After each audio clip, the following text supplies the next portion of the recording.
আগুন ছোলা আবার ছোলা দিয়ে চাট বানানো।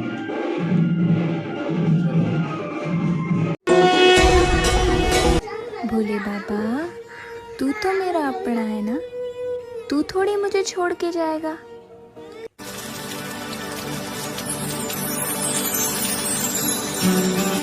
গুড মর্নিং বন্ধুরা, স্বপ্নের ঠিকানাতে সবাইকে অনেক অনেক স্বাগত আর অনেক অনেক ভালোবাসা জানিয়ে আরও একটি নতুন দিনের নতুন ব্লগ নিয়ে তোমাদের সামনে চলে এলাম। তো তোমরা দেখেই বুঝতে পারছো সকালবেলা কত রকমের দেখো ফল, আর সঙ্গে আছে সাবু, আর এদিকে ছোলা। তো এগুলো দেখেই তো তোমরা বুঝতে পারছো আজ হচ্ছে ব্রত। তো সেই ব্রত পালনের জন্যই দাদাভাই দেখো সকালবেলা নাইট শিফট করে আসার পথে এত কিছু নিয়ে চলে এসছে। আর বাঙালির মানেই তো বোঝো, ব্রত করুক বা যাই করুক আগে ফাগে মানে খাওয়ার চিন্তাটা আগেই রাখে মনে। তো তার জন্য খাবার জোগাড়টা আগেই করে নিয়ে চলে এসছে। আর আমি দেখো ঘুম থেকে উঠে তাড়াতাড়ি করে সেইগুলোকে ভিজিয়ে দিচ্ছি। আর যেহেতু এই চৈত্র মাসের শেষটায় মানে আমাদের এই 4-5 দিন যাবৎ আর কি শিবের ব্রত পালন করা হয়। তো সেই উপলক্ষে আগের দিন থেকে অলরেডি স্টার্ট হয়ে গেছে আমাদের নিরামিষ খাওয়া। আর আজ হচ্ছে নীলের আগের দিন। তো এই দিনকে দেখো দাদাভাই তাড়াতাড়ি করে স্নান টান করে পুজো টুজো করে নিচ্ছে। শিবের যেহেতু পুজো আরম্ভ, শিবের ব্রত আরম্ভ আজ থেকে, তো সেহেতু ভালো করে পুজো করে নিচ্ছে। আর আমি তারপরে যা যা কাজ ছিল আর কি সেগুলোকে সেরে চলে এসেছি দাদাভাইয়ের খাবার জোগাড় করতে। আর গ্রামে থাকলে তোমাদেরকে এই ব্রতটা আরও ভালো ধারণা দিতে পারতাম, কারণ সব জায়গাতে এই ব্রতটা যে চালু আছে তাও নয়। কারণ আমার পাশে, আমি যেহেতু বাইরে থাকি সেহেতু আমার পাশে অনেক বাঙালি আছে যারা কিন্তু এই ব্রতটার সম্বন্ধে জানেই না। তো ওই জন্য মানে এই ব্রতটার সম্বন্ধে জানাতে গেলে গ্রামে থাকলে আরও ভালো করে জানানো যেত।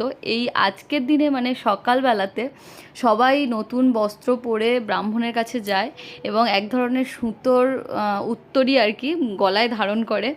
আর আজ থেকে ভগবানকে মানে ভগবান শিবকে বলে যে আজ থেকে আমি আমার গোত্র ত্যাগ করলাম এবং শিব গোত্র আমি গ্রহণ করলাম। তো এই ব্রতটা চলে চৈত্র মাসের লাস্ট দিন পর্যন্ত এবং বৈশাখ মাসের প্রথম দিন থেকে মানে স্নান করার পরে আর কি আবার ভগবান শিবকে বলতে হয় যে আমি আবার তোমার গোত্র ত্যাগ করে আমি নিজ গোত্রে ফিরলাম। তো এইভাবে ব্রতটা সমাপ্ত করা হয়। আর ওই দিনই জলে গলার উত্তরীটা ভাসিয়ে দেওয়া হয়। আর আগেই তো তোমাদেরকে বলেছি আমরা যেহেতু বাইরে থাকি, না নেওয়া হয় আমাদের কোনো উত্তরী, আর না হয় আমাদের পুকুরে ওসব ভাসানো। তো এখানে পুকুরও নেই আর ব্রাহ্মণরা এই ব্রত সম্বন্ধে জানেও না, তাই জন্য কোনো কিছুই হয় না। কিন্তু মন থেকে আমরা এটাকে মেনে পালন করি। তো দাদাভাই সেই জন্যই নিজে মনে মনে ভগবানের কাছে মানে প্রার্থনা করে নিয়েছে যে আজ থেকে নিজ গোত্র পরিত্যাজ্য এবং শিবগোত্র শিরোধার্য করে নিয়েছে। তো বুঝতেই পারছো সেই জন্যই দাদাভাইয়ের সঙ্গে আমিও কিন্তু সমান তালে তাল দিয়ে আমিও দাদাভাইয়ের সঙ্গে যা যা দাদাভাই খাচ্ছে সেগুলোই খাচ্ছি, যেহেতু আমি অর্ধাঙ্গিনী দাদাভাইয়ের, এটা আমার কর্তব্য। তো এইভাবেই দুপুরবেলাটাও খাওয়া আমরা কমপ্লিট করে দিলাম এবং এখন হয়ে গেছে রাত। আর যেহেতু দাদাভাইয়ের নাইট ডিউটি আছে সেহেতু আমি মানে রাত্রেবেলা যেহেতু আমাদের হব্বিসি ভাত করতে হয়, তো সেই হব্বিসি ভাতই বানাচ্ছি এখন। তার জন্য দেখো আলু সিদ্ধ করতে দিয়ে দিলাম। আর এটা অ্যাকচুয়াল কিন্তু গ্রামের দিকে মালসায় করে তৈরি করে, আর আমরা তো এখানে মালসাটা পাই না, তাই জন্য প্রেশার কুকারে করে নিচ্ছি, কী আর করবো বলো। আর এই যে আলু ভাতে দিয়ে লঙ্কা সিদ্ধ করে ভালো করে হব্বিসি ভাত করে নিয়েছি, আতপ চালের ভাত, সঙ্গে একটু মুগের ডাল ছড়িয়ে দিয়েছি, যেহেতু এখানে খেসারির ডালটাও পাওয়া যায় না, তো ওই জন্য আর কি চালিয়ে দিতে হচ্ছে, যেটা পাওয়া যায় সেটাতেই। আর তারপরে দেখো আলুগুলো ভালো করে মাখিয়ে নিচ্ছি। আর যেহেতু দাদাভাইয়ের নাইট ডিউটি আছে একটু তাড়াই আছে, ওই জন্য তাড়াহুড়ো করে করছে। আর এদিকে বাবুর অবস্থা দেখো, আমরা ওদিকে কাজে ব্যস্ত, বাবু এদিকে ঘি খেতে ব্যস্ত। তো এইরকম দুষ্টুমি তো ওর সবসময় চলতেই থাকে। আর আজ দেখো তার পরের দিন অর্থাৎ নীল ষষ্ঠীর দিন, আর আমি সকালবেলা সবজি টবজি কেটে নিচ্ছি, যেহেতু আজকের আমাদের লুচি পরোটা এসব খেতে হয়। আর সেই সময় কুরিয়ারওয়ালা এসছে, আর কুরিয়ারওয়ালা আসলে আমার আনন্দের শেষ নেই। দাদাভাই চলে গেছে কুরিয়ার নিয়ে যেতে, মানে কি এসছে সেটাকেই নিয়ে যেতে। দাদাভাই তো নিজেও জানে না আমি কি অর্ডার করি না করি। তো চলো তোমাদেরকে কুরিয়ারগুলো আগে খুলে দেখাই। তো সেটা হচ্ছে এই যে বেড কভার, মানে যেটা আমার ভীষণ পছন্দের। আমি যে কখন কখন অর্ডার করি আমি নিজেও জানি না, যেটা পছন্দ হয় সেটাই অর্ডার করে দিই, যেটার জন্য দাদাভাই আমাকে খুব বকাও দেয়, কিন্তু আমি শুনি না। আর কিন্তু দাদাভাইয়েরও খুব পছন্দ হয়েছে এই বেড কভারটা। দেখো আমার তো ভীষণ পছন্দ, দাদাভাইয়েরও পছন্দ হয়েছে। তোমরা কিন্তু অবশ্যই জানিও তোমাদের কেমন লাগলো। আর আরেকটা কুরিয়ার এসছে দেখো, সেইটা তোমাদেরকে এবার দেখাই। এটাও আমি অর্ডার করেছিলাম, কিন্তু তোমরা আগে দেখো, তারপরে বলছি এটার পুরো ঘটনাটা। এটা হচ্ছে দাদাভাইয়ের জুতো, ঠিক আছে। আর আমি তো অতটা জুতোর সম্বন্ধে জানি না, এই বুটটা আমার ভালো লাগছিলো, অর্ডার করে দিয়েছি। এবার দাদাভাই অ্যাকচুয়াল বুট পরে লেদারের, এটা কিন্তু লেদারের নয়, এটা বর্ষার বুট আর কি। তো দাদাভাই দেখেই বলছে এটা তো বর্ষার বুট, দেখতে তো খুব সুন্দর, দেখে কিছু বোঝা যাচ্ছে না, কিন্তু এটা বর্ষার বুট, আমি তো পরি না এই বুট। তো যাই হোক, তাই জন্য এটাকে দুঃখের কারণ ফেরত দিতে হবে। আর এই যে আমি সমস্ত সবজি মানে কেটে জোগাড় করে নিয়েছি, আর এই যে কুমড়োর ঘ্যাঁট হবে। আর এদিকে দাদাভাই দেখো সমস্ত কিছু ফুল বেলপাতা সমস্ত কিছু জোগাড় করে নিয়েছে পুজো দেওয়ার জন্য, যেহেতু আজকে নীলষষ্ঠীর বার, বুঝতেই পারছো ভোলানাথকে আরও মন তুষ্ট করতে হবে, তার জন্য ভোলানাথের প্রিয় ফুল নিয়ে এসছে। আর আমি ওদিকে রান্নাটা কমপ্লিট করে নিচ্ছি, দাদাভাই এদিকে দুধ নিয়ে চলে এসছে, ডাবের জল দিয়ে পঞ্চামৃত বানাচ্ছে। যেহেতু আমাদের গোপাল আছে আর ভোলানাথ আছে, রেগুলার স্নান হয়, সেহেতু আমাদের কাছে পঞ্চামৃতটা নতুন কিছু নয়, রেগুলারই হয়। কিন্তু দুধটা রেগুলার পাওয়া যায় না, যেহেতু আমাদের যে দুধ দিতে আসে রেগুলার দিতে আসে না সে, তো ওই জন্য আজকের কিন্তু ভাগ্যক্রমে তাড়াতাড়ি চলে এসছে সকালবেলা। আর ওই জন্য দুধ ডাবের জল সমস্ত কিছুই জোগাড় হয়ে গেছে আজকে। তো দাদাভাই ভালো করে ভোলানাথকে তুষ্ট করে নিচ্ছে, সকাল সকাল ঠান্ডা করে দিচ্ছে ভোলানাথের মাথা। আর তার আগে কিন্তু গোপালদেরকে স্নান করানো হয়ে গেছে। আর তারপরে দেখো ভোলানাথের মাথায় ফুল বেলপাতা দিয়ে ভোলানাথকে স্নান করিয়ে দিয়েছে, দিয়ে আর এদিকে খাবার জোগাড় করছে ঠাকুরের। তো যা যা ফল দিয়ে আর কি রেগুলার পুজো দেওয়া হয় সেগুলোই দেওয়া হচ্ছে।